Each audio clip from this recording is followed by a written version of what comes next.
الله عز وجل إن الذين يحبون أن تشيع الفاحشة في الذين آمنوا لهم عذاب أليم في الدنيا والآخرة والله يعلم وأنتم لا تعلمون۔ وہ لوگ جو مومنوں میں بے حیائی کو عام کرنا چاہتے ہیں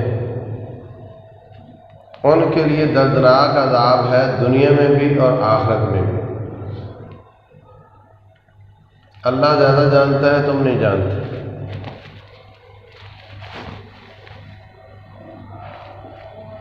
بے حیائی کو عام کیسے کرنا چاہتے ہیں؟ جیسے جیسے بے حیائی بڑھے گی لوگوں کی عزتیں اچھالی جائیں گی، عورتیں برہنہ ہو جائیں گی، بازار میں آ جائیں گی، جس کی بہن ہے جس کی بیٹی ہے اس کی غیرت جاتی رہے گی۔ اللہ تبارک و تعالی انسان کی اور خصوصاً مسلمان کی عزت کا بہت خیال کرتا ہے۔ اس کی عزت پر کوئی حرف نہیں آنا چاہیے۔ وَلِلَّهِ الْعِزَّةُ وَلِرَسُولِهِ وَلِلْمُؤْمِنِينَ، عزت اسلام سے ہے، اصل اسلام اللہ سے ہے، اس کے بعد اس کے رسول صلی اللہ علیہ وسلم سے ہے، لہذا جو بھی ان کی بات مانے گا عزت اس کی ہوگی، اور اس کے بعد نبی صلی اللہ علیہ وسلم کی ہے، اور اس کے بعد مومنوں کی عزت ہے، اور کسی کی عزت نہیں ہے۔ وَلِلَّهِ الْعِزَّةُ وَلِرَسُولِهِ وَلِلْمُؤْمِنِينَ، عزت اللہ کی، اس کے رسول کی اور مومنوں کی۔ اور جب اس کی عزت کے ساتھ کوئی کھلواڑ کرتا ہے، کھیلتا ہے، اللہ تعالیٰ اس کو بہت ناراض ہوتا ہے۔ قطعی طور پر اللہ تعالیٰ اس کو پسند نہیں کرتا کہ مسلمان کی عزت کے ساتھ کھیلا جائے۔ اس لیے جو 5 حقوق اللہ تعالیٰ نے بیان کیے ہیں، اور 5 حقوق میں سے ایک ہے، جیسے کوئی کسی سے بدکاری کر کے اس کی نسل خراب کرے تو اس کو سزا ہوتی ہے، جیسے وہ کسی کی چوری کرتا ہے اس کو سزا ہوتی ہے، چور کی سزا، بدکار کی سزا۔ عزت محفوظ کی ہے بے عزتی کرنے والے کو سزا دے کر، جان محفوظ کی ہے قاتل کو سزا دے کر، مال محفوظ کیا ہے چور کو سزا دے کر، دین محفوظ کیا ہے مرتد ہونے والے کو سزا دے کر، عقل محفوظ کی ہے شرابی کو سزا دے کر، نسل محفوظ کی ہے زانی کو شراب کو سزا دے کر۔ تو نہ جانے اللہ تعالیٰ کو آپ سے کتنا پیار ہے کہ وہ اللہ آپ کے حقوق کو محفوظ کرتا ہے، اور جو آپ کے حقوق پر ڈاکہ ڈالے اللہ تعالیٰ اس کو سزا دیتا ہے، دنیا میں بھی دیتا ہے آخرت میں بھی دے گا، دنیا میں بھی سزا دیتا ہے آخرت میں بھی دے گا۔ تو جو عزت محفوظ کی ہے اس کی باقاعدہ قانون سازی کی ہے۔ فرمایا ان الذین یرمون المحصنات، وہ لوگ جو پاک دامن عورت پر الزام لگاتے ہیں، ثم لم یأتوا بأربعة شہداء، پھر گواہ پیش نہیں کر سکتے، فاجلدوہم 80 جلدہ، ان کو 80 درے مارو۔ ولا تقبلوا لهم شہادۃ ابدا، ان کی کبھی گواہی قبول نہ کرو۔ وَأُولَٰئِكَ هُمُ الْفَاسِقُونَ، اللہ کے نزدیک یہ بلیک لسٹ ہو گئے، اب اس کی گواہی قبول نہیں ہے۔ ہاں اگر توبہ طائب ہو جائے تو الگ بات ہے، اعتراف کرے میں نے ظلم کیا تھا، جہاں جہاں اس کی برائی کی تھی وہاں وہاں لوگوں کو بتایا کہ وہ عورت پاک ہے، میں نے الزام لگایا تھا، اور ساتھ اللہ سے توبہ کرے تو الگ بات ہے، ورنہ فرمایا 80 درے بھی لگاؤ اور آئندہ، اس کو ہمارے قانون میں کہتے ہیں 82 لگنا، فلاں پہ 82 لگ گئی ہے، اب اس کی کوئی گواہی قبول نہیں ہوگی، اب اس کو کوئی کیس قبول نہیں ہوگا، وہ خائن قرار دے دیا گیا، بلیک لسٹ ہو گیا۔ تو عزیز بھائیوں، اصل میں ایک واقعہ پیش آیا تھا عہد نبوت میں، غزوہ بنی مستلق میں رسول اللہ صلی اللہ علیہ وسلم گئے۔ مارکا تو مارکا ہوتا ہے، مار دھاڑ ہوتی ہے، افراتفری ہوتی ہے۔ تو حضرت عائشہ رضی اللہ عنہا بھی ساتھ تھی، ان کا کوئی ہار گم ہو گیا، وہ اس کی تلاش میں لیٹ ہو گئی۔ پیچھے سے نبی صلی اللہ علیہ وسلم نے قافلے کو چلنے کا حکم دے دیا، تو جن جوانوں کے ذمے حضرت عائشہ رضی اللہ عنہا کو سواری پہ بٹھانا تھا، نوجوان تھے، مضبوط تھے، ڈولی ہوتی تھی اس میں بٹھا کر اونٹ پہ بٹھانا ہوتا تھا، یہ نو عمر تھیں، 10 11 12 سال ہوگی عمر۔ کہتی اس وقت میں بہت ہلکے وزن کی تھی۔ اب ہلکے وزن کی عورت، لکڑی کی ڈولی وزنی اور بیٹھنے والا اس میں ہلکا، 4 لوگ اٹھانے والے، انہوں نے محسوس ہی نہیں کیا کہ وہ بیٹھی ہوئی کہ نہیں بیٹھی ہوئی، انہوں نے ڈولی اٹھائی اور اوپر رکھی اور قافلہ نکل گیا۔ واپس آئیں پیشاب وشاب کر کے، دیکھا قافلہ جا چکا ہے، پریشان ہوئی کہ اب کیا کرنا ہے۔ چلو کوئی بات نہیں، نبی صلی اللہ علیہ وسلم جا کر جب آئیں گے مجھے دیکھنے اور میں نہیں ہوں گی تو پھر کوئی انتظام کریں گے۔ آپ نے حضرت صفوان بن معطل کو ڈیوٹی دی تھی کہ آپ ہم سے پیچھے پیچھے رہو، ہمارے ساتھ ساتھ نہ ہو، اگر پیچھے کو گری پڑی چیز مل جائے ہماری وہ اٹھا لاؤ، اور اگر پیچھے سے کوئی ہمارا تعاقب کر رہا ہے تو بھاگ کر ہمیں اس کی خبر دو۔ حضرت صفوان رضی اللہ عنہ جب آئے تو دیکھا یہ کالا کالا کیا پڑا ہوا ہے۔ جب قریب پہنچے تو ہماری اماں عائشہ رضی اللہ عنہ کہتی ہیں وَكَانَ قَدْ رَآنِي قَبْلَ أَن يَنزِلَ الْحِجَابُ، صفوان نے مجھے حجاب نازل ہونے سے پہلے دیکھا ہوا تھا۔ مطلب اگر وہ اس وقت نہ دیکھا ہوتا تو وہ نہ پہچان سکتے کہ عورت کون ہے۔ واقعہ قرآن حکیم میں سورہ نور میں ہے اور وضاحت اس کی صحیح بخاری میں ہے۔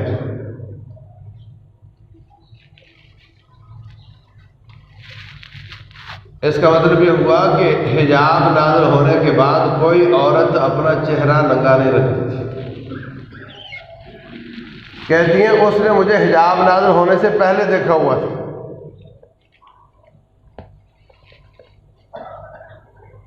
حجاب نازل کیوں ہوا؟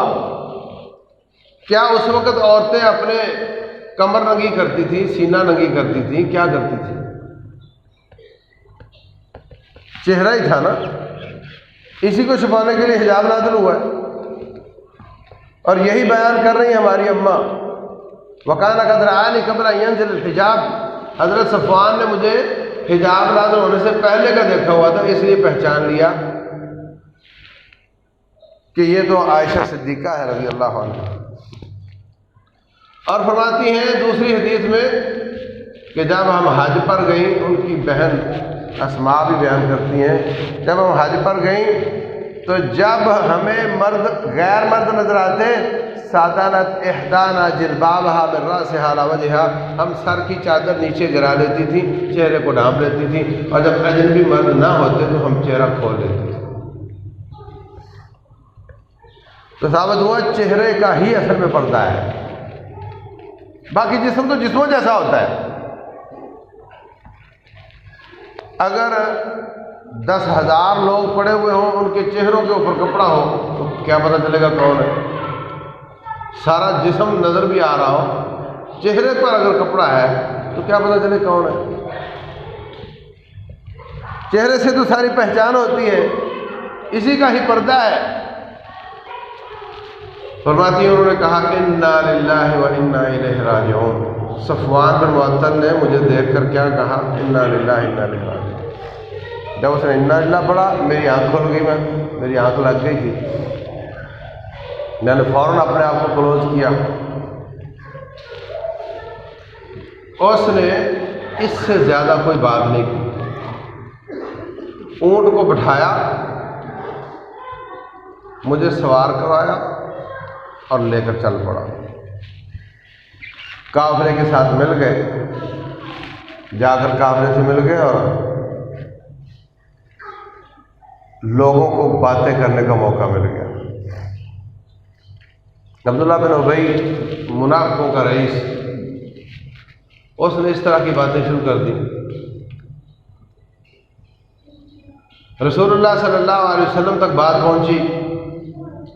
اصل بات کی عبداللہ بن ابی نے اور 4 صحابہ اور تھے جنہوں نے صرف اس بات کو نقل کیا، الزام نہیں لگایا۔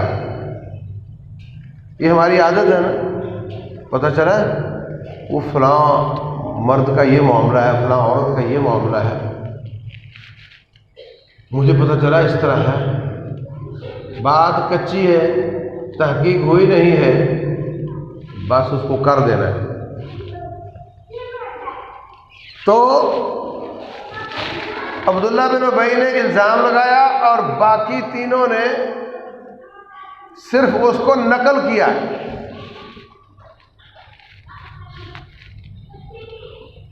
رسول اللہ صلی اللہ علیہ وسلم بڑے پریشان، ساتھیوں سے پوچھ رہے ہیں میں کیا کروں، مشورے کر رہے ہیں۔ ان الزام کو نقل کرنے والوں میں مصطح بن اثاثہ ابو بکر صدیق رضی اللہ عنہ کا غلام تھا، وہ تھا، اور وہ بدری تھا، اور ان میں حسان بن ثابت، انہوں نے بھی بات نقل کی تھی، اور ان میں حمنہ بنت جحش، حضرت زینب بنت جحش ام المومنین کی بہن،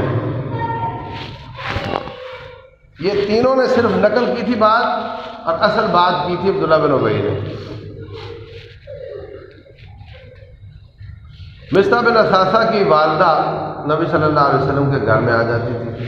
وہ ایک دن باہر نکلنے، عورتیں جاتی تھی صبح صبح باہر، تو وہ گر گئی، ٹھڈا لگا اور گر گئی۔ کہنے لگی مصطح تیرا ستیہ ناش ہو، اپنے بیٹے کو کہا۔ عائشہ صدیقہ رضی اللہ عنہ فرماتی ہیں کہ بدری صحابی ہے اور آپ اس کو برا کہہ رہی ہیں۔ کہنے لگی پتہ نہیں اس نے کیا بات کی ہے۔ اس نے حضرت عائشہ رضی اللہ عنہ کو بتا دیا۔ کہتی ہیں مجھے نبی صلی اللہ علیہ وسلم کا رویہ بدلا بدلا لگتا تھا، لیکن مجھے سمجھ نہیں آئی کہ ایسی کوئی بات ہے۔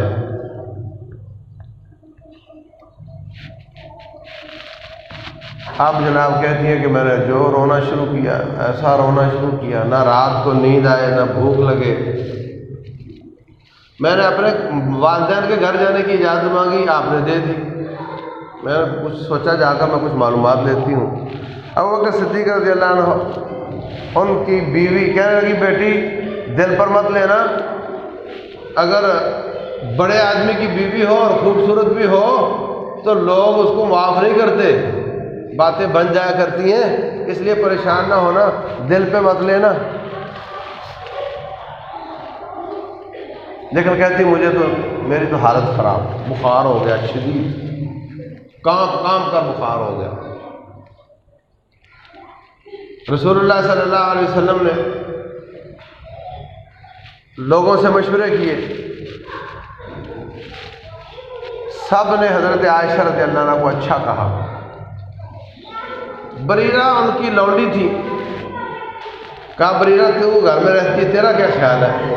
کہنے لگی اتنی بھولی سی بچی ہے کہ آٹا گون کے رکھ دیتی ہے اور بلی آ کر کھا، دوسرے وہ جانور آ کر، بکری آ کر کھا جاتی ہے، اتنی بھولی ہے، اس میں تو کچھ چالاکی ہے ہی نہیں کہ وہ پلان بنائے کہ میں ایسے ایسے ہار کو گھماؤں اور اس طرح کا بہانہ کروں اور لیٹ ہو جاؤں۔ ادھر سے یہ کیفیت ہے، اور ادھر سے رسول اللہ صلی اللہ علیہ وسلم کی ذات اس میں انوالو ہے کہ وہ ان کی بیوی ہیں، وہ بہت پریشان ہے، شدید پریشان ہے۔ معلوم نہیں لوگ کیسے کہہ دیتے ہیں جی وہ ما کان اور ما یکون کا علم رکھتے ہیں، تو پھر پریشان کیوں ہے؟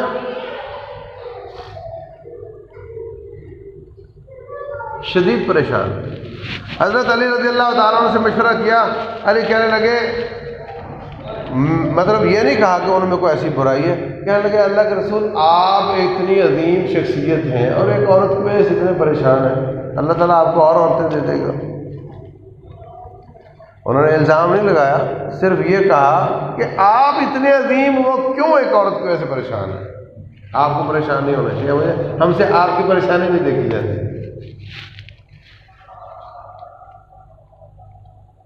اللہ اکبر۔ دن گزرتے گئے، حالت خراب ہوتی گئی، پریشانی بڑھتی گئی۔ فرماتی مجھے پتا تھا اللہ تبارک و تعالیٰ ضرور میری وضاحت کرے گا، جب میں پاک دامن ہوں تو میری وضاحت ضرور آئے گی، لیکن مجھے یہ یقین نہیں تھا کہ اللہ تعالیٰ اس کو قرآن کی شکل میں نازل کرے گا جو قیامت تک پڑھا جائے۔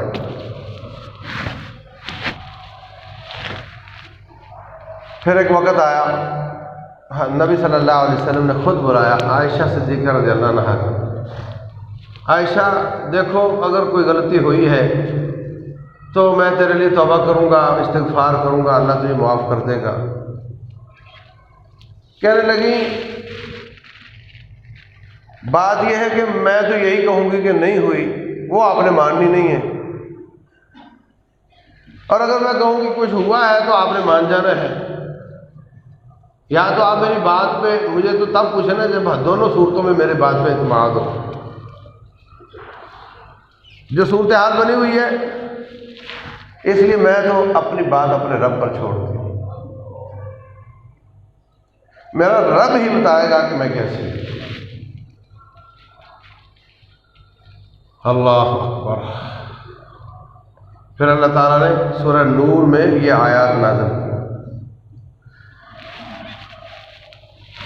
الذين يرمون المحصنات الغافلات المؤمنات لعنوا في الدنيا والآخرة۔ وہ لوگ جو بھولی بھالی پاک دامن مومن عورتوں پر الزام لگاتے ہیں، میرے رب کی پھٹکار ہے ان پر دنیا اور آخرت میں۔ اور فرمایا والذین یرمون المحصنات ثم لم یأتوا بأربعة شہداء، وہ لوگ جو پاک دامن عورتوں پر الزام لگاتے ہیں پھر 4 گواہ پیش نہیں کر سکتے، پکڑو اور 80 درے لگاؤ ان کو اور ان کی گواہی قبول نہ کرو۔ اور فرمایا لولا اذ سمعتموه ظن المؤمنون بانفسهم خیرا، لولا اذ سمعتموه ظن المؤمنون والمؤمنات بانفسهم خیرا، کیوں ایسا نہیں ہوا کہ جب تم نے سنا تھا تو تم ان پر اچھا گمان رکھتے اور کہتے یہ واضح قسم کا جھوٹ ہے، ایسا کیوں نہیں ہوا؟ ولولا اذ سمعتموه قلتم ما يكون لنا ان نتكلم بهذا، تم نے ایسا کیوں نہیں کیا کہ جب تم نے بات سنی تھی تو کہہ دیتے کہ ہم ایسی بات بالکل نہیں کر سکتے، سبحانک ھذا بہتان عظیم، تم نے یہ کیوں نہیں کہا کہ بہت بڑا بہتان ہے، بہت بڑا الزام ہے؟ تم نے وہ بات سنی تو سنی کیوں؟ تم نے بات سن کر آگے بیان کی تو کیوں کی؟ تمہیں ایک بیان دینا چاہیے تھا کہ یہ بہت بڑا بہتان ہے اور ہم اس کو نہیں مانتے، اور بس۔ یعظکم اللہ ان تعودوا لمثلہ ابدا، اللہ تمہیں نصیحت کرتا ہے خبردار ایسی بات دوبارہ نہیں کرنی۔ اللہ تبارک و تعالیٰ کا انداز دیکھیں آپ،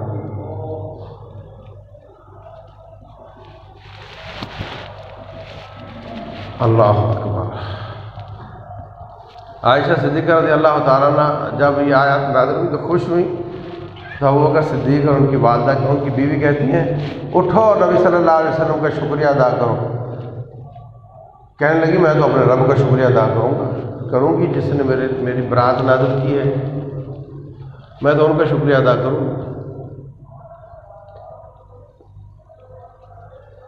اللہ تبارک و تعالیٰ نے وہ داغ دھو دیا، لیکن عبداللہ بن ابی کی اولاد آج بھی موجود ہے۔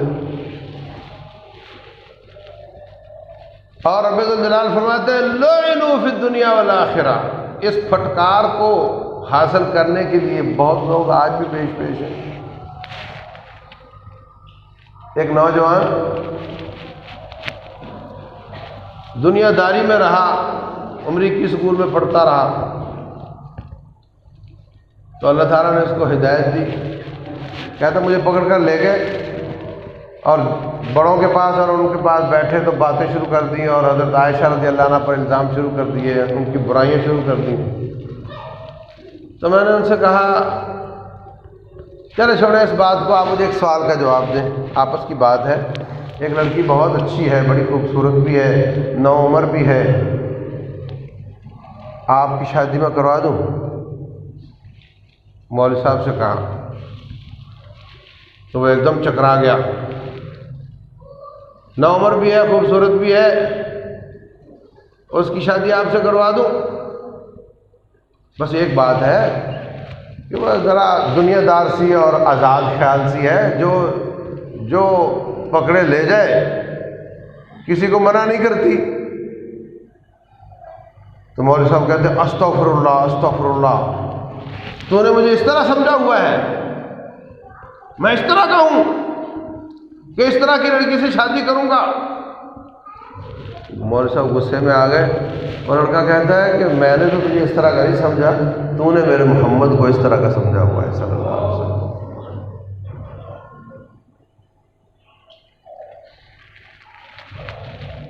یہ واقعہ اس نے مجھے خود سنایا، کہتے ہیں تو نے ان کو ایسا سمجھا ہوا ہے کہ وہ اس طرح کی عورت کو گھر میں رکھیں گے جس طرح کی تو بیان کر رہا ہے۔ انا للہ و انا الیہ راجعون۔ یہ الزام عائشہ صدیقہ پر نہیں ہے، خود رسول اللہ صلی اللہ علیہ وسلم پر۔ اللہ تعالیٰ نے دھو دیا، دھو کر دھو دیا، ڈانٹ کر لوگوں کو دنیا میں بھی سزائیں دیں، آخرت میں بھی لعنتیں کی ان لوگوں پر۔ حضرت ابوبکر صدیق رضی اللہ تعالیٰ نے مصطح کا وظیفہ بند کر دیا، اس کو وظیفہ دیتے تھے، وہ ظالم وظیفہ میں دوں اور تو میرے گھر پر ہاتھ صاف کرے، جا میں تو یہ وظیفہ بند کر دیا میں نے۔ اللہ تبارک و تعالیٰ نے اگلی آیت یہ نازل کر دی وَلَا يَأْتَلِ أُولُو الْفَضْلِ مِنْكُمْ وَالسَّعَةِ، جن کو اللہ نے پیسہ دیا ہے وہ قریبی رشتہ داروں مسکینوں کا تعاون کرنے کے خلاف تعاون بند کرنے پر قسمیں نہ اٹھائیں۔ کیا تم اس بات کو پسند نہیں کرتے کہ اللہ تمہیں معاف کر دے؟ اگر تم اس بات کو پسند کرتے، الا تحبون ان یغفر اللہ لکم، اگر تم اس بات کو پسند کرتے ہو کہ اللہ تمہیں معاف کر دے، تم بھی ان کو معاف کر دو۔ اللہ اکبر۔ پھر حضرت حسان رضی اللہ تعالیٰ عنہ نے حضرت عائشہ کی شان میں نظم لکھی، رہ گیا عبداللہ بن ابی جس نے الزام لگایا تھا، باقیوں کو 80 کوڑے لگ گئے، عبداللہ بن ابی بچ گیا۔ اس کی سزا تو قتل تھی کیونکہ اس نے نبی صلی اللہ علیہ وسلم کی ذات پر الزام لگایا۔ صحیح بخاری کی حدیث ہے، آپ نے نہیں سنی ہوگی، نبی صلی اللہ علیہ وسلم گئے، انصار مہاجروں کو جمع کیا، نہیں صرف انصاریوں کو جمع کیا، اور ان میں اوس اور خزرج بیٹھے ہوئے ہیں۔ یہ جو عبداللہ بن ابی تھا یہ خزرجی تھا، خزرج کا سربراہ سعد بن عبادہ تھا، اور اوس کا سعد بن معاذ تھے رضی اللہ عنہ۔ جا کر ان سے کہنے لگے کہ من یعذرنی فی رجل آذی رسول اللہ فی اہلہ، کون مجھے جسٹیفائی کرے گا اس شخص کو اگر میں قتل کر دوں جس نے رسول کو تکلیف دی ہے اس کی بیوی کے بارے میں. یہ کون کہہ رہا ہے؟ کون میری اس بات کو جسٹیفائی کرے گا؟ کون میری بات کو درست سمجھے گا، میرے فیصلے کو اچھا کہے گا اگر میں اس شخص کی گردن کاٹ دوں جس نے نبی کو بیوی کے بارے میں تکلیف دی؟ حضرت سعد بن معاذ کہنے لگے اللہ کے رسول یہ کون سی بات ہے علیہ الصلوۃ والسلام، آپ ہمیں حکم دیں میرے قبیلے میں ہوا تو میں اس کی گردن کاٹوں گا، اور اگر خزرج میں ہوا تو یہ سعد بن عبادہ اس کی گردن کاٹے گا. سعد بن عبادہ رضی اللہ تعالیٰ بھی نئے نئے مسلمان ہوئے تھے، سارے مطلب نیا نیا اسلام تھا.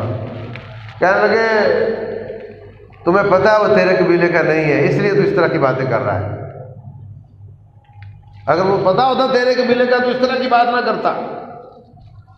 ادھر سے ایک بولا تو منافقوں کا حمایتی بن گیا ہے، ادھر سے ایک بولا، آوازیں بلند ہوئیں. رسول اللہ صلی اللہ علیہ وسلم نے ان کو ٹھنڈا کیا اور اپنا فیصلہ واپس لے لیا، اس ظالم کو قتل نہیں کیا، لیکن اس کی سزا قتل تھی. تو میرے عزیز بھائیوں، ہمارے معاشرے میں یہ مصیبت بہت عام ہو چکی ہے. جب ہر شخص دوسرے کی بدکاری کی باتیں کرے گا تو سننے والا کیا کہے گا کہ یہ تو کوئی بڑا کام ہی نہیں رہ گیا، یہ تو کوئی مشکل کام ہی نہیں ہے، یہ تو کوئی بڑی برائی ہے ہی نہیں. کیونکہ جب برائی عام ہو جائے تو اس کو پھر چھوٹا سمجھ لیا جاتا ہے. یورپ میں جب شراب عام ہو گئی تو انہوں نے اس کو اسمبلی سے جائز کروا لیا. داڑھی چھیلنا یہ بالکل گناہ ہے، لیکن عام ہو گیا ہے، اب اس کو کوئی گناہ نہیں مانتا. سمجھے نہیں؟ یہ گناہ ہے بھائی، گناہ ہے. نبی صلی اللہ علیہ وسلم نے حکم دیا داڑھی رکھنے کا، فرمایا یہود و نصارہ کی مجوسیوں کی مخالفت کرو. آپ کے پاس 2 مجوسی آئے، اصل میں انہوں کو بھیجا گیا تھا کہ جاؤ ان کو گرفتار کر کے لاؤ، نعوذ باللہ. آپ کے ساتھ جن پکڑ کے بٹھا لیا، مونچھیں بڑی بڑی، داڑیاں چھیلی ہوئیں. اور میں یہ شکلیں کیا بنائی تم لوگوں نے؟ کہنے لگے ہمارے رب نے ہمیں اسی طرح حکم دیا ہے، امرنا ربنا بذلک. فرمایا اچھا تو پھر میرے رب نے تو مجھے حکم دیا ہے کہ مونچھوں کو کاٹو اور داڑھی کو بڑھا دو. میرے رب نے مجھے حکم دیا ہے مونچھوں کو کاٹو داڑھی کو بڑھا دو. یہ نافرمانی ہے، مگر عام ہو گئی ہے اس لیے لوگ اس کو نافرمانی نہیں مانتے. اگر بدکاری کی باتیں عام ہو جائیں تو لوگ اس کو بھی کوئی بڑا نہیں سمجھیں گے. اور یہ عام کرنا اس وقت باقاعدہ مہم کے طور پہ ہو رہا ہے. فلاں فلاں کے ساتھ بدکار ہے، فلاں فلاں کے ساتھ ہے. اور اللہ معاف کرے، لوگوں کی ویڈیو بنا بنا کر نیٹ پر چڑھا کر اور ان کو بلیک میل کرنا اور ان کی آڈیو اور ریٹن میں کہانیاں نشر کرنا کہ ہر شخص یہ سمجھے کہ بس یہ تو کوئی بڑا مشکل ہے ہی نہیں، یہ تو بالکل آسان ہے، یہ تو عام ہو رہا ہے جب سب کر رہے ہیں، اس میں کوئی برائی والی بات ہی نہیں رہے گی. اس کو کہتے ہیں برائی کو پھیلانا. ان تشیع الفاحشۃ فی الذین آمنوا، وہ لوگ جو برائی کو عام کرنا چاہتے ہیں مومنوں میں، ان کے لیے دنیا اور آخرت میں عذاب ہے. تو یہ الزام تراشی اگر جھوٹ ہو یا سچ ہو، آپ کے پاس گواہ نہیں ہے تو یہ بے حیائی کو عام کرے گی. اس لیے اللہ تعالیٰ نے زبانیں گنگ کر دی، چپ کروا دیا سب کو. آپ نے آنکھ سے بھی دیکھا ہے تو چپ ہو جاؤ، کیونکہ تیرے پاس 3-4 گواہ نہیں ہیں. اگر گواہ پیش نہ کر سکے تو 80 درے کھانے کے لیے تیار ہو جاؤ. کیا مطلب؟ دیکھا آنکھ سے اس نے، مگر چپ کروا دیا تھا کہ بے حیائی عام نہ ہو. عزت کو محفوظ کیا کہ ایسے جو چاہے اٹھ کر بات کر دے، الزام لگا دے. اگر گواہ نہیں ہے، عام چیزوں میں 2 گواہ چاہیے ہوتے تھے، اس میں فرمایا 4 چاہیے، تاکہ ایسا نہ ہو ہر شخص بولے اور بولتا چلا جائے. زبان سے نکالا اور اس کو رجم کرنا پڑا، زبان سے نکالا اس کو 100 کوڑے مارنے پڑے. اس لیے 4 گواہوں کی شرط رکھی، اگر 4 گواہ نہیں تو خاموش ہو جاؤ، بات نہ کرو۔ لیکن ہمارے ہاں اس وقت بہت عام ہو گیا، بہت عام ہو گیا، نیٹ پر، عوام میں، زبانوں پر انا للہ و انا الیہ راجعون۔ تحقیق ہے نہیں، تحقیق ہو بھی تو کہا چپ ہو جاؤ جب تک تیرے پاس 4 گواہ نہیں ہے، تحقیق بھی نہیں ہے، بس انسان۔ حضرت عبداللہ بن عمر رضی اللہ تعالیٰ عنہ طواف کر رہے ہیں، طواف کر رہے ہیں، تو کعبۃ اللہ سے کہتے ہیں کعبۃ اللہ ما اعظمک و اعظم حرمتک، کعبہ کتنی تو عظیم، کتنا تو عظیم ہے اور تیری حرمت کتنی عظیم ہے، لیکن ایک مومن کی عزت تو اس سے بھی زیادہ ہے۔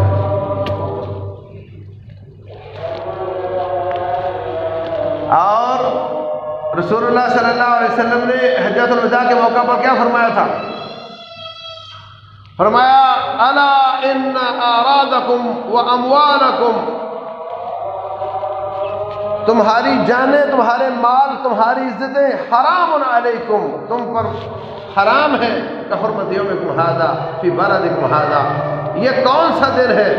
کہا یہ عرفات کا دن ہے۔ یہ کون سا مہینہ ہے؟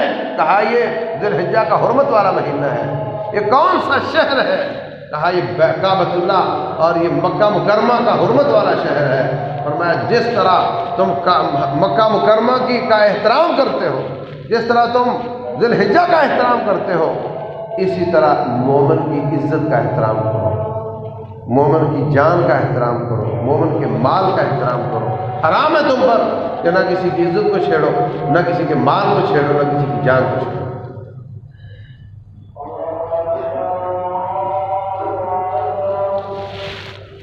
ہمارے یہاں ایک جاگنگ چلتی ہے، جاگر ہوتے ہیں، مذاق کرتے ہیں، وہ بےعزتی کر دیتے بندے کی، اس کی بےعزتی کرنے پر بڑے خوش ہوتے ہیں، دوسرے ہنس رہے ہوتے ہیں، مومن کی بےعزتی ہو رہی ہے، بڑا خوش ہے۔ اس کا سر دیکھو، اس کے کان دیکھو اس طرح کے، اس کے ہونٹ دیکھو اس طرح کے، اس کا رنگ دیکھو اس طرح کا۔ یہ بےعزتی مومن کی۔ اللہ اکبر، یہ صرف مومن کی بےعزتی نہیں ہے بلکہ یہ رب ذوالجلال کی توہین ہے، کیونکہ کوئی بھی پروڈکشن اگر بری ہے تو وہ تانا کس کو جاتا ہے؟ بنانے والے کو۔ آپ دیوار ٹیڑھی دیکھیں تو گالی کس کو دو گے؟ ٹھیکیدار کو۔ اگر اس کے کان یا اس کے ہونٹ یا اس کا رنگ آپ کو برا لگ رہا ہے تو تم اللہ تعالیٰ کو برا کہہ رہے ہو، کیونکہ اس کا تو قصور نہیں ہے، اس نے تو خود نہیں بنایا، تو بنانے والے کو برا کہہ رہے ہو۔ جو شخص کسی کی برادری پر تانا زنی کرتا ہے، ٹکے ٹکے کا آدمی اس طرح کی باتیں کرتا ہے، میں چودھری ہوں، تو کمین ہے، تو یعنی کیا بولتے ہیں، یہ شخص بھی رب ذوالجلال پر تانا زنی کرتا ہے۔ کیوں؟ اس لیے کہ جب آپ پیدا ہوئے تھے اللہ نے پوچھا تھا کس کا بیٹا بننا چاہتے ہو؟ ہاں، کس کو باپ بنانا چاہتے ہو؟ پوچھا تھا۔ جب آپ کا اس میں کوئی دخل نہیں، اللہ تعالیٰ نے جس کا چاہا جس کے گھر میں آپ کو پیدا کر دیا، اب آپ کو تانا دیا جائے کہ تو فلاں کا بیٹا کیوں ہے، فلاں برادری سے کیوں ہے، یہ دراصل رب ذوالجلال پر تانا ہے۔ رسول اللہ صلی اللہ علیہ وسلم فرماتے ہیں کچھ ایسی غلطیاں ہیں جو جاہلیت کی، کفر کی نشانیاں ہیں اور تم میں ختم نہیں ہوں گی۔ ان میں الطعن فی الانساب، برادری کا تانا دینا ان میں سے ایک ہے، والنیاحہ، میت پر نوحہ کرنا، یہ ان میں سے ہے۔ یہ کفر کی نشانیاں تم میں رہیں گی، حرام ہے، یہ کفر کی نشانی ہے۔ تو عزیز بھائیوں، کسی کی ذات پر تانا دینا، کسی کی برادری پر تانا دینا، کسی کے جسم پر تانا دینا، یہ اس کی بے عزتی ہے اور اللہ تعالیٰ نے اس کو حرام قرار دیا۔ اسی طریقے سے کسی کی غیر موجودگی میں اس کے خلاف باتیں کرنا، یہ اس کی بے عزتی ہے۔ فرمایا وَلَا يَغْتَبْ بَعْضُكُمْ بَعْضًا، کوئی کسی کی غیر موجودگی میں اس کے خلاف بات نہ کرے۔ أَيُحِبُّ أَحَدُكُمْ أَن تَأْكُلَ لَحْمَ أَخِيهِ مَيْتًا فَكَرِهْتُمُوهُ، کیا تم پسند کرتے ہو کہ اپنے بھائی کے میت حالت میں اس کا گوشت کھاؤ؟ یہ اس کے گوشت کھانے کے برابر ہے۔ قطعی طور پر کسی کی غیر موجودگی میں اس کے خلاف باتیں نہ کرو، اور جو سن رہا ہے وہ بھی برابر کا مجرم ہے، اس کو چاہیے اس کا منہ بند کرے، چپ ہو جا، مجھے مت سنا۔ فرمایا وَيْلٌ لِكُلِّ ہُمَزَةٍ لُمَزَةٍ، تانا دینے والے کے لیے ہلاکت ہے، بربادی ہے، جو مومن کو تانا دیتا ہے، اشارے کے ساتھ، کنائے کے ساتھ اس کی بے عزتی کرتا ہے، اس کے لیے جہنم کا گڑھا ہے۔ جو واضح الفاظ کے ساتھ کہتا ہے اس کے لیے کیا ہے؟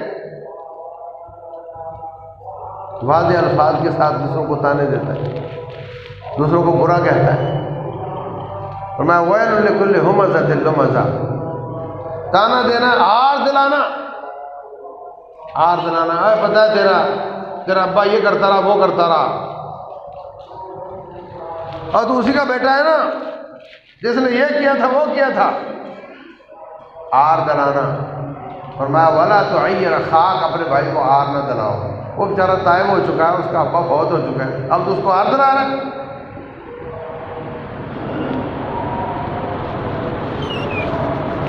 یہ بھی انسان کی، مسلمان کی بے عزتی ہے، آر دلانا، اس نے کہا آر نہ دلاؤ،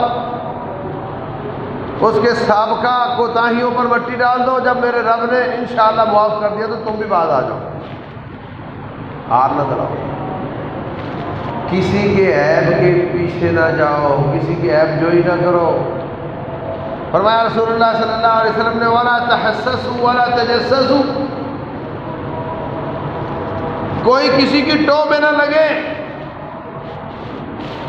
کوئی کسی کے عیب تلاش نہ کرے، لوگوں سے پوچھتا پھرتا ہے وہ آیا تھا اس نے کیا کہا تھا،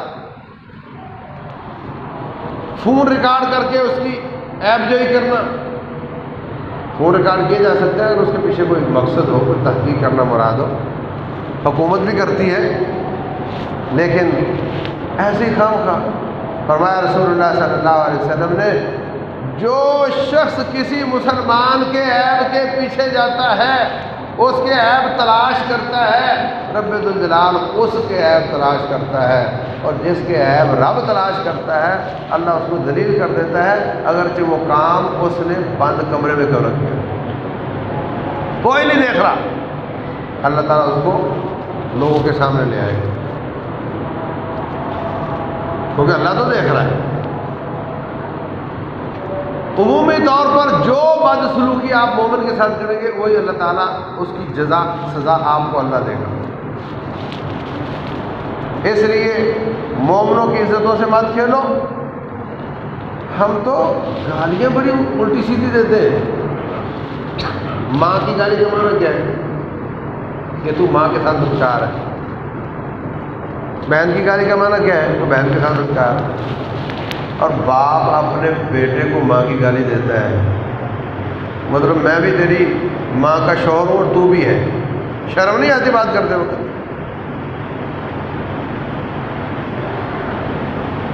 اپنے بیٹے کو ماں کی گالی دیتا ہے، ماں اپنے بچے کو حرامزادہ کہتی ہے،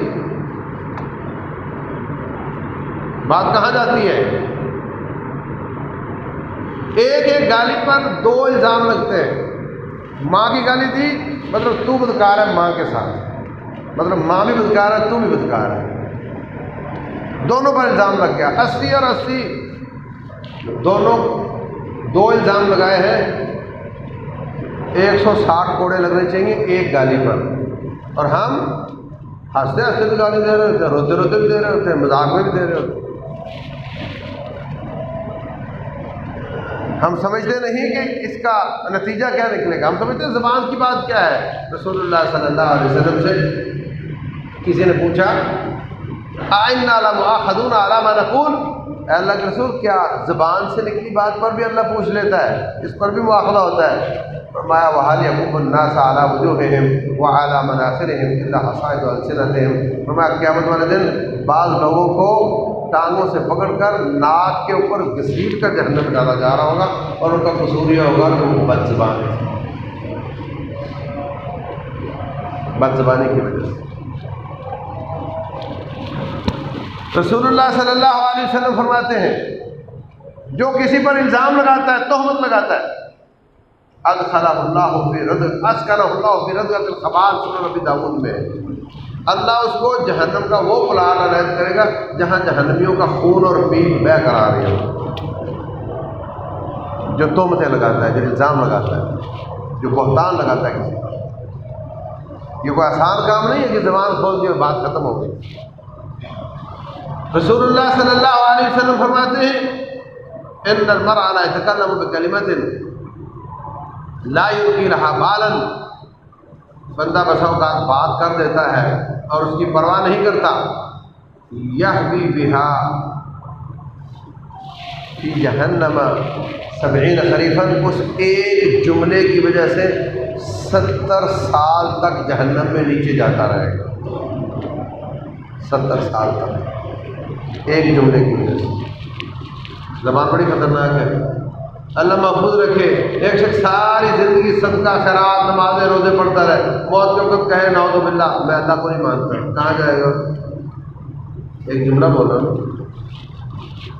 ہم سمجھتے جملے کا کوئی فرق نہیں پڑتا۔ اس لیے عزیز بھائیوں، مومن کا احترام کرو، مومن مرد عورت ان کا احترام کرو، ان کی بے عزتی نہ کرو کسی لحاظ سے بھی، تانا دینے کے حساب سے، عار دلانے کے حساب سے، چگلیاں کھانے کے حساب سے، الزام لگانے اور تہمت لگانے کے حساب سے، کسی حساب سے بھی اس کی بے عزتی نہ کرو، ایک دوسرے کا احترام کرو۔ اللہ تبارک و تعالی سمجھنے اور عمل کرنے کی توفیق عطا فرمائے۔ وما علینا الا البلاغ۔